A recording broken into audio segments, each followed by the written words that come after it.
চলেন আজকে আপনাদের সাথে পিঠা বানানোর শুরু থেকে শেষ পর্যন্ত একটা নিখুঁত শিল্প শেয়ার করি। কেউ মানেন আর না মানেন, পিঠা বানানো কিন্তু একটা শিল্প, তাই এই ভিডিওটি দেখলে পুরোটাই বুঝতে পারবেন। প্রথমে নারকেল পাড়া একটা ছেলেকে দিয়ে গাছ থেকে নারকেল পাড়া হলো। ও তো একদম বানরের মতো করে গাছে উঠে গেছিল। তারপর নারকেল পাড়া হলো। আমার ভাই নারকেল ছিলে নিচ্ছিল।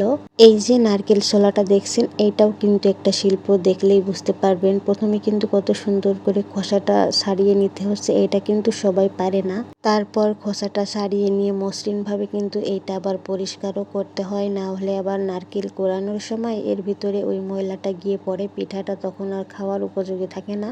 তো আমার ছোট ভাই তো খুব সুন্দরভাবে নারিকেলটা ছিলে নিচ্ছিল। ওই যে নারকেলটা ও ছিলে নিয়েছে, তারপর গাটাও অনেক ভালোভাবে পরিষ্কার করে নিচ্ছিল। তারপরও নারিকেলটা ভেঙেছিল। নারিকেলটা আমি একটু খেয়ে দেখছিলাম, খুবই মিষ্টি আর অনেক দুধ ছিল নারিকেলটায়। আমাদের এই গাছটার নারকেলটা অনেক ভালো, পিঠা বানালেও খুব ভালো পিঠা হয়। তো যাই হোক, তারপর তো আমার মা আর ওই মিলে পিঠা বানাতে বসে গেছিল। পিঠা বানাতে গেলে তো কত কিছুই প্রয়োজন হয়, এদিকে তো সবকিছু ছড়াছড়ি করা ছিল। আমার মা এই যে চিনি দিয়ে নারিকেলের পুর বানিয়ে নিয়েছিল, আর এদিকে আমার মা ওই রুটি বেলছিল। রুটিটা দিয়েই কিন্তু পিঠাটা বানানো হবে। তারপর এই যে নারিকেলের পুরটা রুটির ভিতরে কত সুন্দর করে দিয়ে নিচ্ছিল, এটাও কিন্তু একটা নিখুঁত শিল্প। তারপর দেখেন কত সুন্দর করে নারিকেলটা সেট করে তারপর গিয়ে রুটিটা উল্টিয়ে দিচ্ছিল। রুটিটা উল্টিয়ে দিয়ে চটা থাকে না, ওই যে বাঁশের চটা, ওইটা দিয়ে কিন্তু কাটছিল। বাঁশের চটা দিয়ে কিন্তু খুবই সুন্দর পিঠা কাটা যায়। তো আমার মা ওভাবে পিঠা কেটে নিচ্ছিল।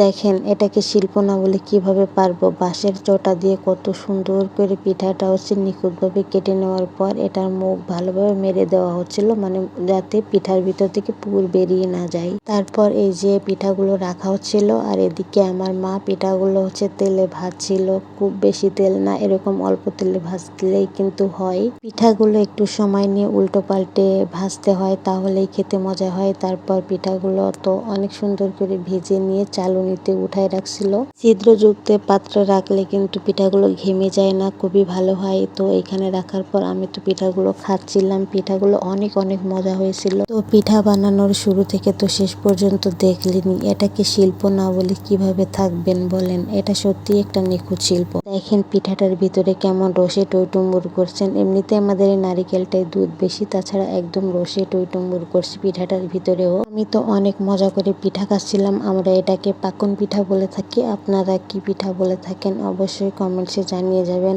আর আমাদের এই প্রথম থেকে মানে নারিকেল পাড়া থেকে শুরু করে পিঠা বানানোর শেষ পর্যন্ত ভিডিওটা আপনাদের কেমন লাগলো অবশ্যই কমেন্টস বক্সে জানিয়ে যাবেন।